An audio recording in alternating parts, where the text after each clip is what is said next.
So we looked last week at Ephesians. So I'm going to read that again here as we begin. Ephesians 6 and verse 4 says, "Fathers, do not provoke your children to anger, but bring them up in the discipline and instruction of the Lord." And so if you remember, we talked about provoking our children. I gave you a list of some things that tend to provoke our children as we try to raise them. We talked about this word discipline, that it's not speaking here just of spanking or correction, but it is all aspects of our children's lives. So instruction and correction, teaching, all of those different things. It's not just spanking. It includes that, but it's not limited to that, this word discipline. So we talked about that. And then we talked about some ways that we do discipline and instruct our children in the ways of the Lord, how we can do that. There are a few things that I want to add to that this morning, but before we do, what I've thought about this week in regard to fathers is God is our Father. So we've said this before when we dealt with what is a man. We talked about a man as someone, or should be someone, who is seeking to reflect God in his life. The attributes of God, we talked about the communicable attributes of God. Those are things that we should have and that we should exhibit in our life. And so as fathers, if we want to be a godly father, who is it that is our example? It's our Heavenly Father. He is our example of being a father. And so I think we've mentioned that, but I'd like to say a few more things with regard to that this morning. So, again, if we think of God and we think of who He is, we see Him as faithful, fulfilling His word, and we've mentioned that. We've talked about, as fathers, we have to do those things that we say we're going to do. We have to be faithful to do whatever it is. If it's spanking our children, if we've said, if you do this, you're going to get a spanking, we've got to be faithful to then spank them. If we say we're going to, on your birthday we're going to the park, then we better be at the park on the birthday. Whatever it is, faithful in that regard. But that faithfulness extends further than just our word. It's faithfulness in doing the things that we should be doing. And so teaching, instructing, being faithful in those things. Being true, just, being a provider, a protector.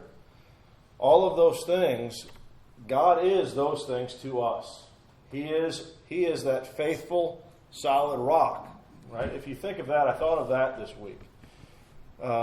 In the Psalms there, so often, you are my rock, my fortress, my protector, my shield, all of those things. That is God to us as our Father.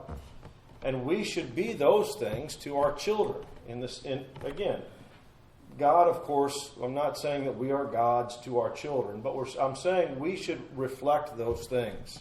We should be that solid rock that they can come to, that they can rely upon. That shield, that protector, that guards, that keeps. So as we think of being fathers, those are things that we want to be to our children. I thought also just of accessibility. This idea that when can we come? When can we come to our Father? At any time. And what can we ask of Him? Anything, right? And so we should be that to our children. Our children should know that they can come to us day or night, any moment. They can come to us even when they've sinned, and we are going to receive them. Yes, there may be correction. There may be a spanking involved. But they should know, Mom and Dad love me. Dad loves me, even though He's going to give me a spanking. And I can come to Him and say, hey, I failed here. and I'm coming to you to let you know, and so on and so forth. That is the relationship that we want to develop with our children as well, that they can come to us at any time. We need to be accessible. And so, some of us, this may be natural to us. Some of us, it's not so much. I think of myself. I'm not this cuddly teddy bear kind of guy. And so I have to work at this. This is not just a natural thing, so to speak, for me. Amanda, of course, she is that. And it's easy for the kids. It always was for them to go to her. But for me, this is not something that just was natural to me. And so as fathers, we need to be mindful of that. We need to develop that. We need to encourage that in our children.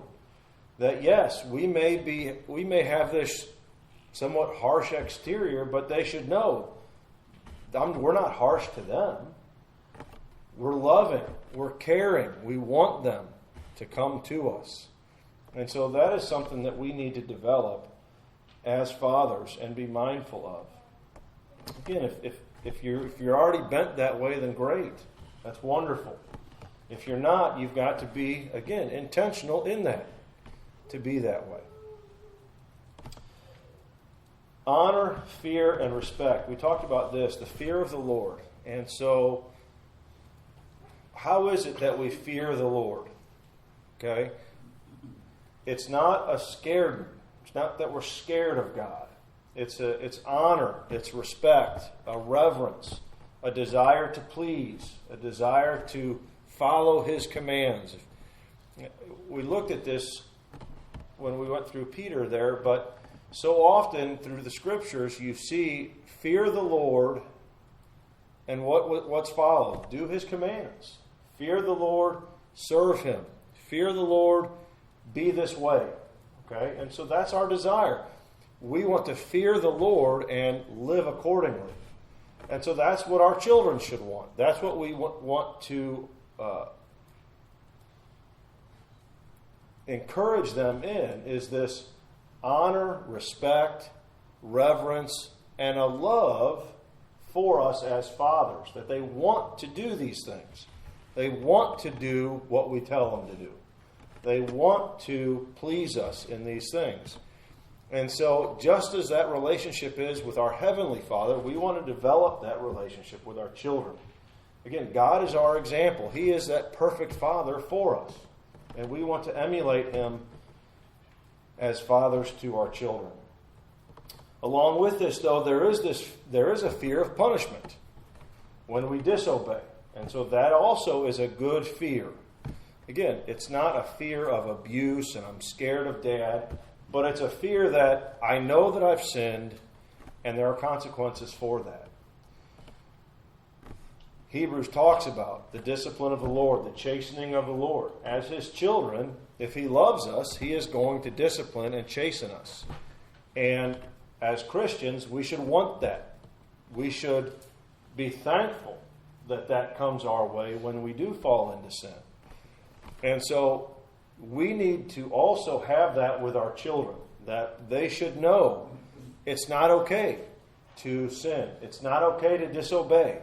It's not okay to fail in whatever it is that they're doing. There's going to be consequences for that. There should be a fear of discipline. That's a healthy thing. That's a good thing.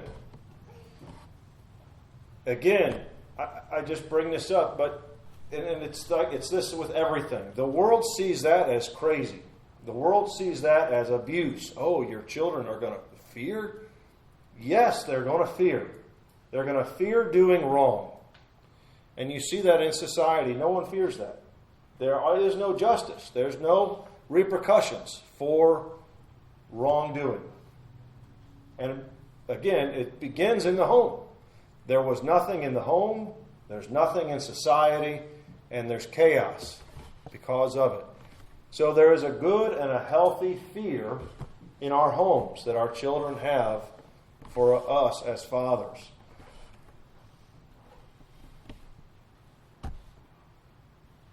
Okay.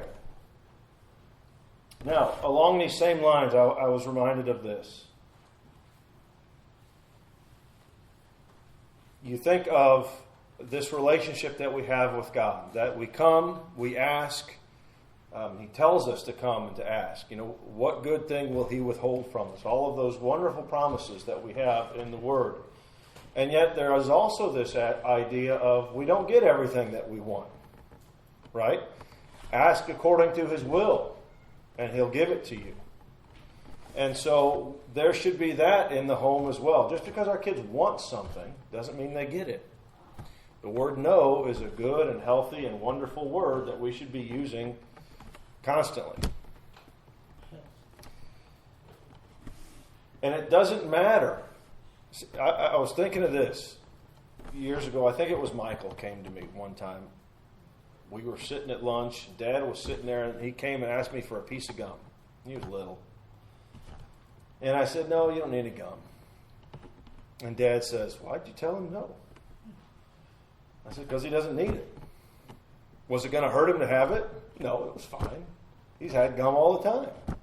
But he doesn't need it. And so I just said, no, you don't need it. You're fine. Go about your business. Go play. Off he went. It was fine. Do you see that? Just because he wants it doesn't mean he has to have it. And just because I can give it to him doesn't mean I should give it to him all the time. It's good for him to know that he's not always going to get everything that he wants. And it's good then that he has this attitude of, I asked, didn't get it. I'm going to go about my business. I'm going to go play. That's the relationship that we should have with our children. They know they can come to us. The answer isn't always going to be yes, but they know they can come and ask. And that's a good thing, to give them the yes and to give them the no. Just as it is with the Lord. Along those same lines, I was thinking, what is the point of that? Well, it teaches contentment. It teaches them that they can be content without these other things. He can be content without that piece of gum. He can go about his day and be happy and joyful and enjoy the rest of the day. And so doing without is a good thing. It teaches contentment. Teaches our children those good qualities that we want as believers, to be content with where we are and with what the Lord has given us. Okay. So, this whole idea then of coming to the Father, I have here that God is relational.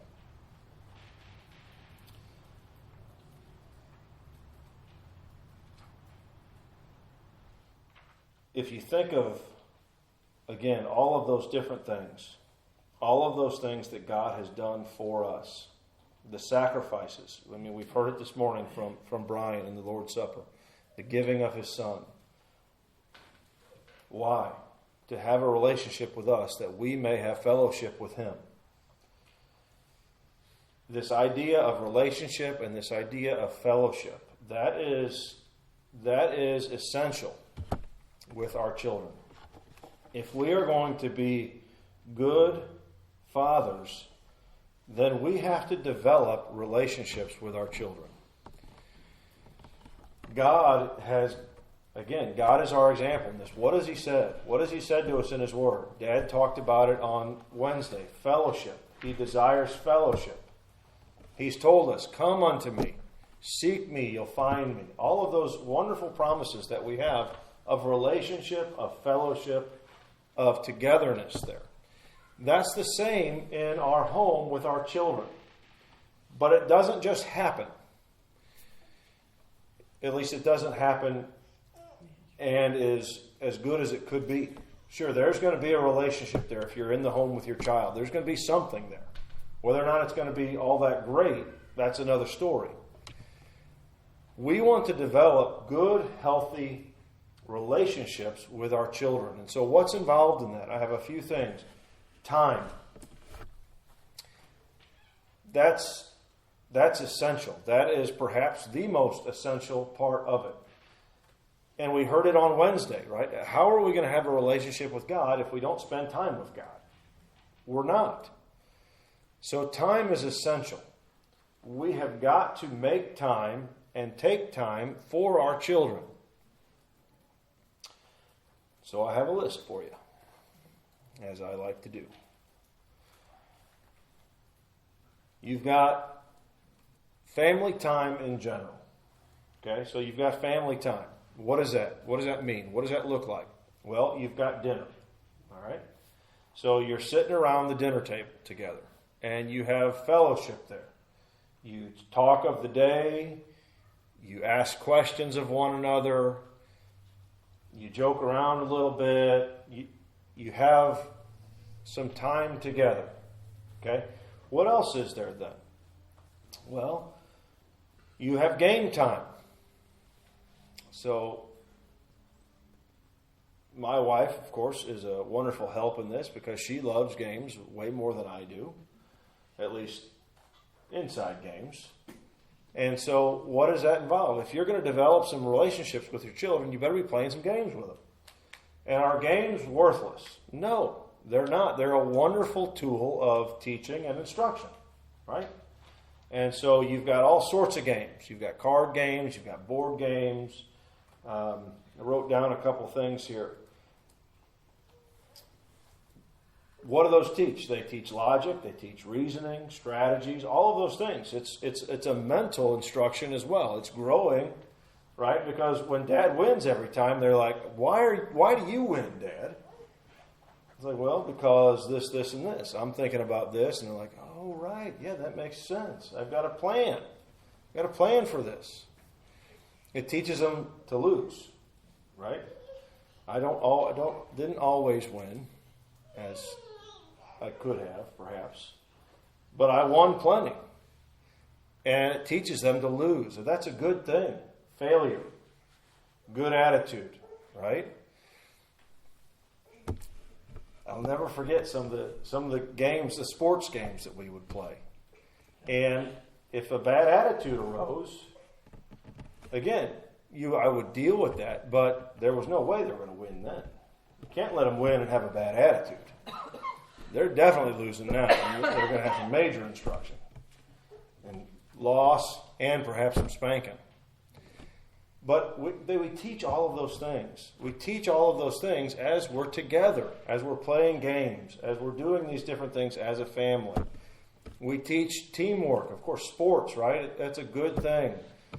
You're relying upon one another. All of those different things that go along with those. Those are all good things to experience in the family. Family time together. You develop relationships. You learn from one another. One thing that we used to do was hide and seek tag inside. Turn off all the lights, except for the bedroom light, and kids loved it. It was a great time together. It was fun. But there was teaching in that also because it wasn't always fun. They'd sometimes get upset with things, and then you had to deal with that. Those are all good opportunities to teach and to develop relationship. Dad's fun. It's fun to be with Dad. Wrestling, all of those different things are good and healthy things to spend time together with. Family devotions. I feel like I'm beating this like a horse here, but it is essential to have family devotions together. What's involved in our family devotions? Okay, it's basically like a little church service there in our home. That's how it was. That's how it was growing up, and that's how it was in our home. We all sat down together. We would sing a few songs together. Again, teaching, instructing, singing, opening your mouth, projecting your voice. We don't mumble, and we all participate. Just like here, just like at the meetings. So we're singing together. We're going to pray together. And there's going to be some type of instruction there. And so I brought some books that I'll show, but there's all sorts of books out there that, I shouldn't say all sorts, there's books out there that are good. Okay, I mentioned a few previously. I'll mention one. Asking Father is a book. It's all about prayer.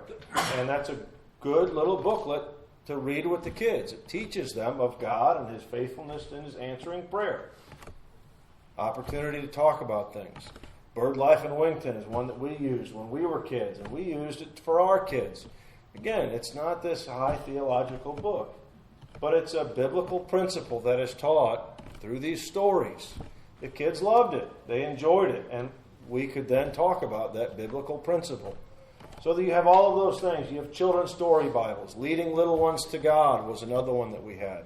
We had it growing up, and we used it. And there's these other children's Bibles that give just a synopsis of the Old Testament stories and things like that. And you can read those and talk about those things.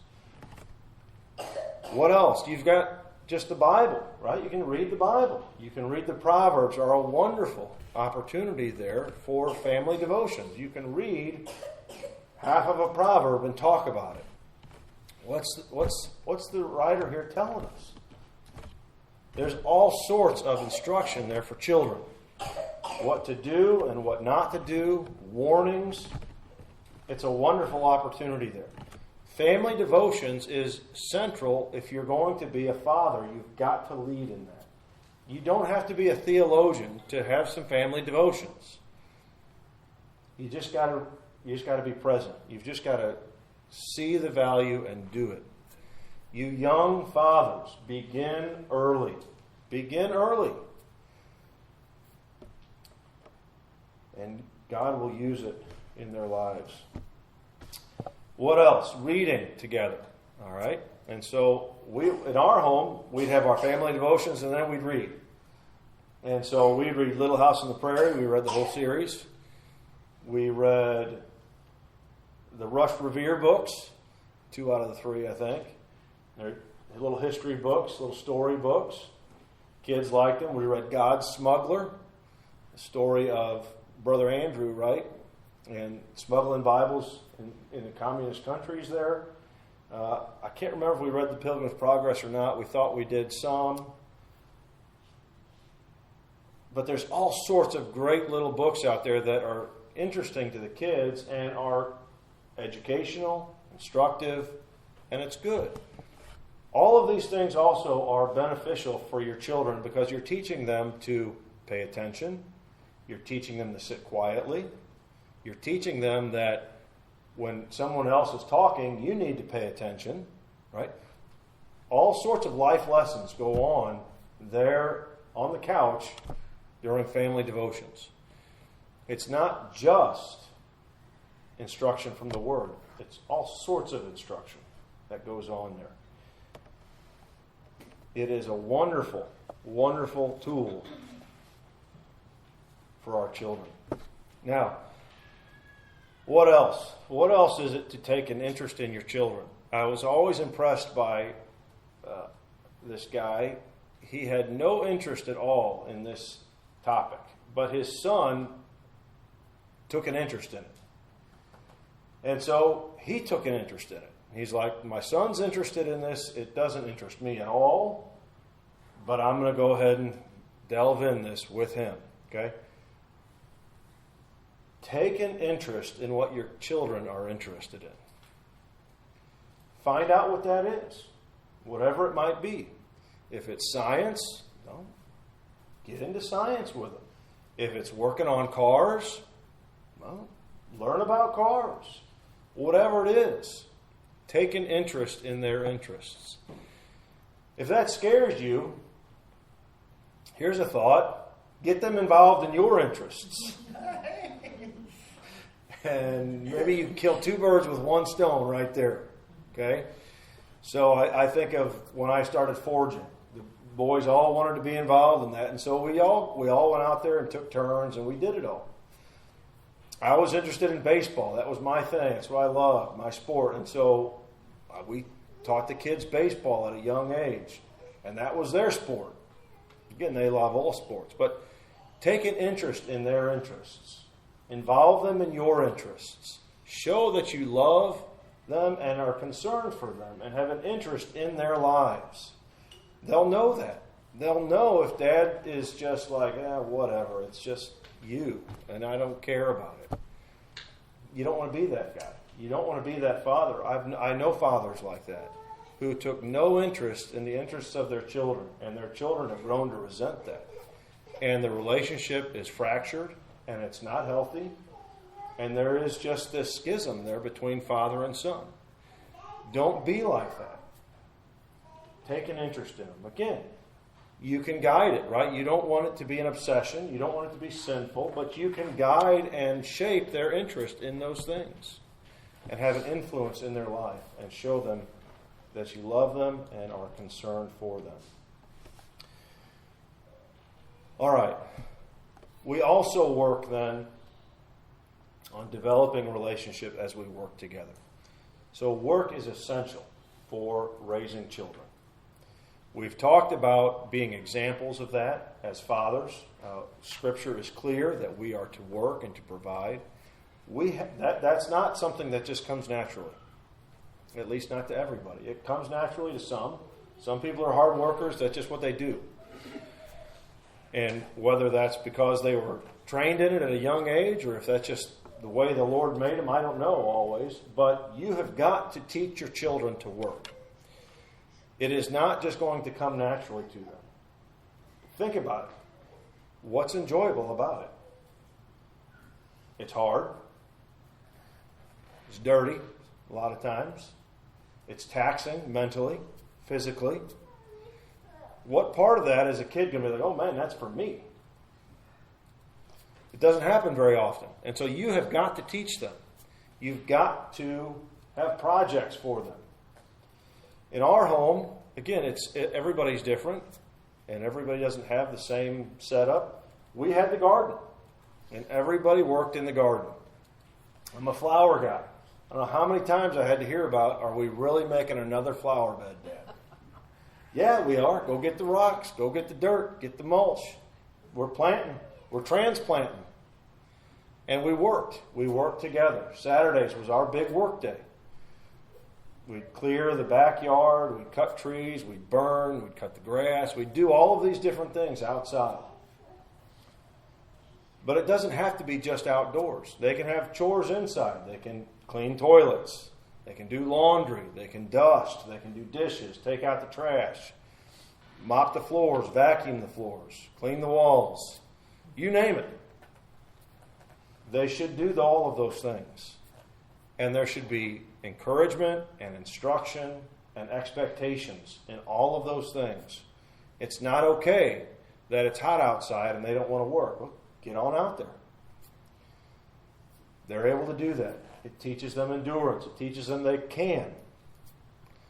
It's important that your children know they can do whatever they want as far as being able to succeed. If you teach them to work, if you teach them how to learn, if you teach them how to read, the sky's the limit. You go as far as you want. If you don't want to go far, you don't have to. But if you want to, and you have the ethic and the desire, you can do whatever you want. It just requires work. Your children should know. Teach them to work so that you can tell them one day, whatever you want, whatever you're interested in, go after it. And we'll support you in that, as long as it's a good thing, obviously. Teach them to work. Teach them diligence. Ways to teach. All those things at home. How about volunteering? Right? That should be part of our lives as Christians. Volunteering in our community there. So our neighbors. So we used to always shovel the neighbor's driveway when the kids were little. And then when they got older, I didn't do it, but they would go over there and do it. That's a great opportunity. You show the love of Christ there, the concern. You teach and work, right? So volunteering in that way, moving people. I don't know how many people we had to move when I was a kid. It seemed like everybody in the church moved 4 times. And it was insane. But we were there. As miserable as it was as a kid, we were there moving everybody. That's a good thing. It's not enjoyable always, but we're teaching. This is what we do. This is part of life in the church. This is part of family. This is a good thing, just as Christians, something that we do. So, helping in those ways.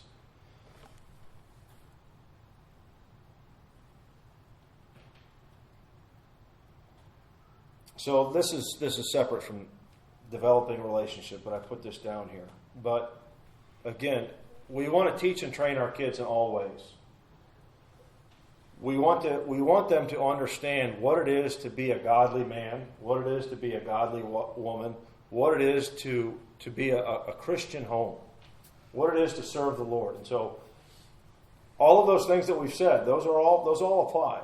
And so I thought also of this. How about hospitality? Are we teaching our children hospitality? Is that a biblical principle? Yes, it is. Okay. A couple of verses, Romans 12:13, Hebrews 13, and 1 Peter 4:9. They all speak of hospitality, being hospitable to one another. We should be teaching our children hospitality by having people in our homes. It's not always enjoyable, is it? If you've had folks into your home enough, you'll know that sometimes it's really difficult. It's a real sacrifice. But what does it teach them? It teaches them sacrifice. It teaches them this is a loving thing to do. We're doing this not because we necessarily want to, per se, but we're doing it because it's what the Lord would have us to do, and we're doing it in obedience to Him. Out of love for Him, we're sacrificing our time, our money, our efforts here to invite these folks into our homes and to show them love. Again, that was displayed for us as children. We always had people in our house. Christmas, we'd have strangers coming over for Christmas, people we hardly knew. It's a good thing to be hospitable, to show the love of Christ in that way. To people in the church and to people outside the church who we know.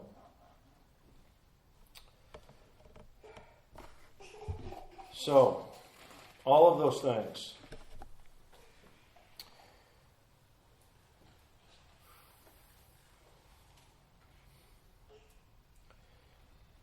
One thing that I mentioned last week that I want to talk about a little bit more is, how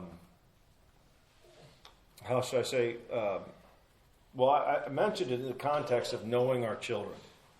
Knowing our children, their how they are, what they're like. So I mentioned, are they those who just go with the flow, who don't really take a stand for right or wrong, they're easily influenced, things like that.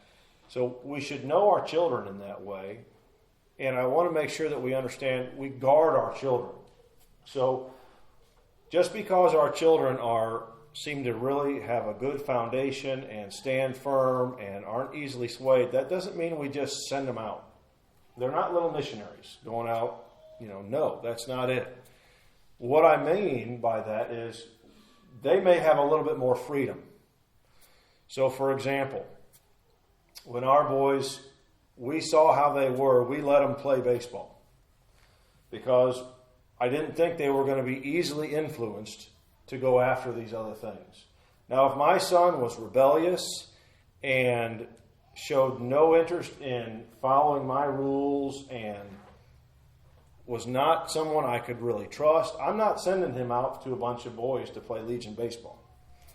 But I thought I could trust him with these things, and so we did. That's what I mean by you've got to know them. You've got to know what they're like. And what is going to be harmful, what is going to be helpful, you've got to know them. You've got to guard them. You've got to know who their friends are. It's fine to have friends, but the amount of time that you're going to spend with those, for example, the neighbor boys, are you going to let your kids play with the neighbors? You've got to make that decision, right? You've got to come to that determination. They seem like good folks. Yeah, they're not perfect. I think it'll be okay for them to play out in the yard with the kids. You see them out there cussing and screaming, mom and dad always yelling at them. I don't know that you're going to go over there and play. Maybe little Johnny wants to come over here and we can supervise him and we can correct him when he's wrong. Okay, yeah, we can do that. Certainly not letting you go over there and spend the night. All of those things. So we have to be mindful of that. Knowing our children and treating them appropriately Again, we want them to grow up. We want them to mature. We want them to come into contact with different things in a good way, in a controlled environment. But we're not just sending them out there. So I hope that's clear. I hope that is helpful. Along these same lines of guarding our children, screen time. I feel like I just have to say something about this. Okay? So what have you got? You've got phones, you've got movies, you've got television, you've got video games, forgot about that almost. All of these different things. Are all of those things wicked and evil? Maybe not. It's hard to say. They have to be used appropriately, right? Is it okay to play a video game? Yes. There's nothing wrong with a video game. If that's your whole life and you can't work or play outside or do anything else, well, that's a problem, right? And so you've got, I remember Mom, when we were young, I don't know about I would have been a video game addict. And I still am today. I'll start to play with the kids every now and then, and I gotta cut it off. But Mom was like, you got an hour. You got an hour to go play Atari. And that's it. I think we got an hour to watch some cartoons, an hour Atari, an hour cartoons, something like that. And then that was it. Our hour was up, whether it was in the morning or the afternoon. When that time was done, the time was done. We need to be even more mindful in our society today. It's a whole lot worse than it was then. Okay? Kids with phones. You've got to have protections on there. You got to make sure they're not seeing things they shouldn't see. You got to make sure they're not sitting on the phone all day playing with their apps, playing with their games and all these other things. You've got to guard them.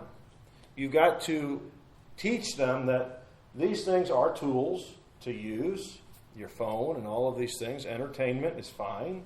You've got to teach them the proper place and the use for all of those things. When you're sitting at home, everybody shouldn't be on their phone together. Unless that's like, okay, hey, our family time is we're going to have a half hour of phone time, and then we're going to have real family time. Fine.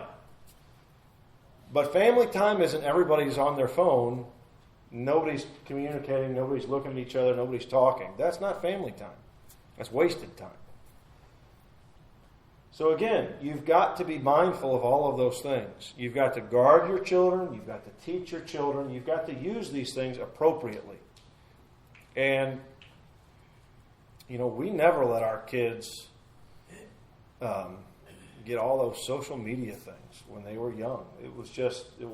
We never let them because there's so much filth on there and there's so many things to influence them. So be mindful of all of those things. I think some of them might have got something secretively.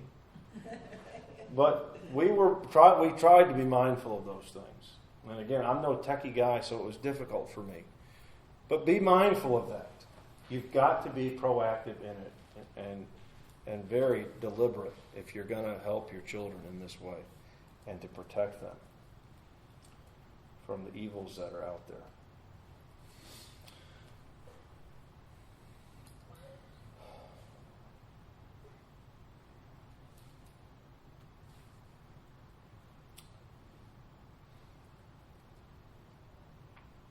I want to just say this then in closing. I've said this before, and I'm going to say it again, and I'll probably say it again in the future. You men, fathers, are responsible for setting the tone of your home. It is up to you to do these things. You have got to lead a disciplined life if you want your children to lead a disciplined life. If you do nothing but sleep till noon, sit on your phone all day, on your days off, what do you think your kids are going to do? They're going to sleep all day, be on their phones the rest of the day, and accomplish nothing in their day off. If your discipline is I go to work in the morning 5 days a week and then I come home and I crash on the couch, that's all you're teaching your kids. 8 hours of work, worthless the rest of the time. You have got to be an example of a disciplined life. And you have got to expect that in your home. You have got to expect your children to lead a disciplined life. More than expect it, you have to demand it. That's it. That's all there is to it. It's not an option, really. It doesn't matter how old they are. 6 or 18. What do you expect of your children? Is there this magical age when now all of a sudden they're adults and you have no say in their lives? That's not the case. You are responsible for those children as long as they are in your home. And when they go out of your home, hopefully you still have a voice in their life that you can say, hey, why are you doing this? What's going on here? How can you do that, though, if you haven't developed this relationship in the years prior, right? That's why it's another reason why it's essential. Because for the rest of our kids' lives, at least my desire is that I could speak into their lives. That I can look at any one of them and say, why are you doing what you're doing here? This doesn't seem good. Can you explain this to me? And they can know that Dad's coming to them because he loves them, because he's concerned for them, because he wants their good. But if I don't have a relationship, I can't do that. At least not in a good way. So you have got to set the tone in your home. You've got to lead a disciplined life. You have to manage your time. You have to have priorities. And your children have to know these things and to be expected to do all those same things while they're with you. You don't live your life and your children live their life. That's not family. You live your lives together. All of you. There is no hands-off parenting. If that's your idea of parenting, then you have a totally wrong, unbiblical, worldly view of parenting. It's hands-on. You know where they are. You know what they're doing. You know their friends. All of those things. That doesn't mean you have to control them. It doesn't mean you have to go with them. But you should know. Hey, they're going over here, they're doing this. They should be willing and wanting to say, hey, we're going to go hang out over here. And you're going to be like, yeah, go ahead, great. We'll see you tonight. Whatever it is. Communication. Knowing. And then when they do tell you sometimes, you can be like, whoa, now hang on. Isn't that so-and-so? And doesn't he do this, that, and the other? And that doesn't seem like a very good place to go. And they're like, well, maybe you're right. Maybe you're not. I don't know. But you can at least have a conversation there. Parenting is hands-on, involved. Again, we're wanting them to grow and mature. We're wanting them to become independent. But independence doesn't mean we don't know anything about them. That's not good independence. That's neglect. Neglecting your duties as a parent. So, fathers, set the tone. Be responsible in these things. Lead your family in the way that you should. And I should just say this. We do all of this for the glory of God. Right? I mean, we want our children to be wonderful, upstanding citizens, responsible. I mean, that's the goal. That is one of our goals, absolutely. We want them to walk with the Lord. We want them to come to know the Lord. We want all of those good things. But we do what we do because God has commanded us to do it. And we do it out of love to Him, first and foremost. And then our love for our children afterwards. And if the Lord saves them and they're wonderful, then praise the Lord. If He doesn't, then we can say, well, I was obedient to the Lord, and I don't know what else I could have done. But if at the end of the day you can't say that, that's a terrible place to be. To say, yeah, I failed everywhere my children aren't walking with the Lord, I sure wish I'd have done everything different. Don't go there. Be responsible. Honor the Lord in the way that you parent. And Lord willing, the Lord will bless that, save your children, and just, it'll be wonderful.